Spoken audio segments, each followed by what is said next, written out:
Shalom Bapak Ibu, puji Tuhan, renungan pada pagi hari ini saya beri tema serupa gambarnya yang terambil di dalam kitab Kejadian pasal 1 ayat 26.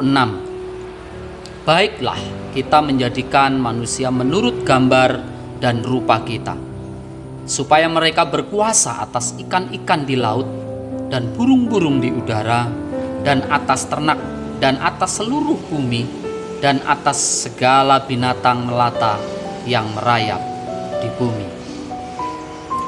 Pada hari terakhir penciptaan, Allah berkata, baiklah kita menjadikan manusia menurut gambar dan rupa kita.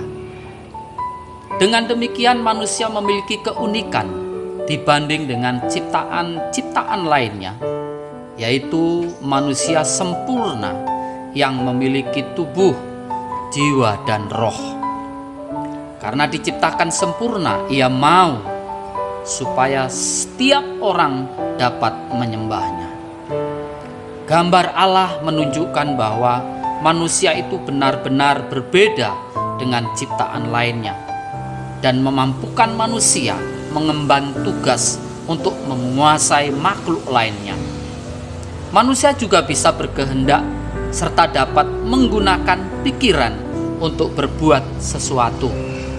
Kita juga mesti ingat bahwa kita juga dituntut untuk mempertanggungjawabkan kemuliaan Allah melalui tingkah laku kita sehari-hari.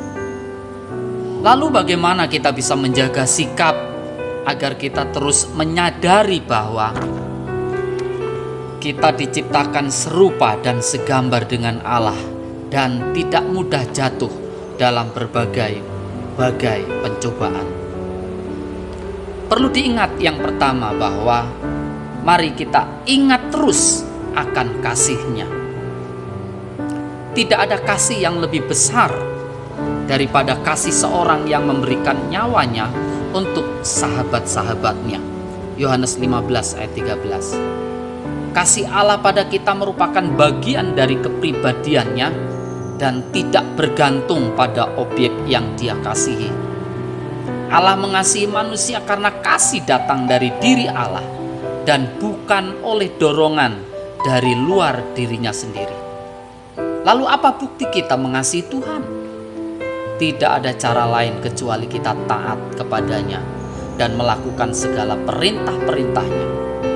Kalau kita mengasihi Tuhan dengan sungguh-sungguh, kita pasti dimampukan untuk bisa mengasihi sesama.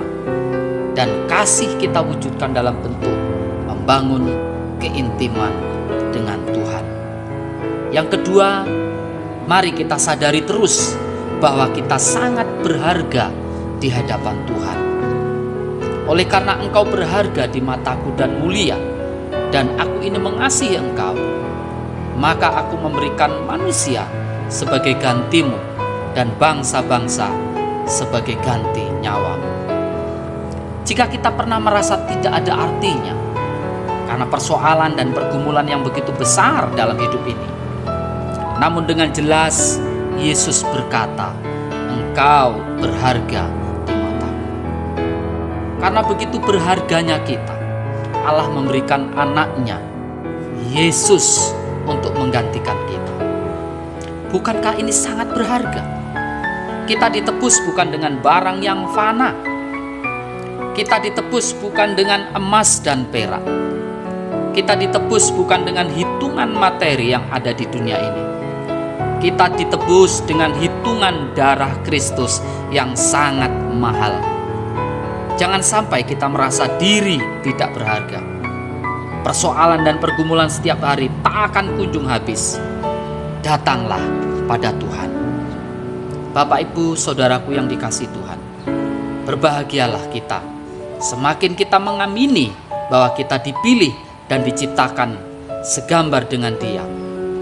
Allah Bapa sudah memilih, memanggil, membenarkan, menebus, dan menyelamatkan kita dari hukuman maut, dan supaya kita semakin setia dan mempergunakan sisa hidup dengan melakukan segala perintah-Nya.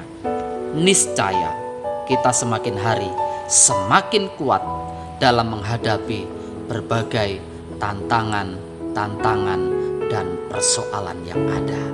Tuhan Yesus baik. Amin.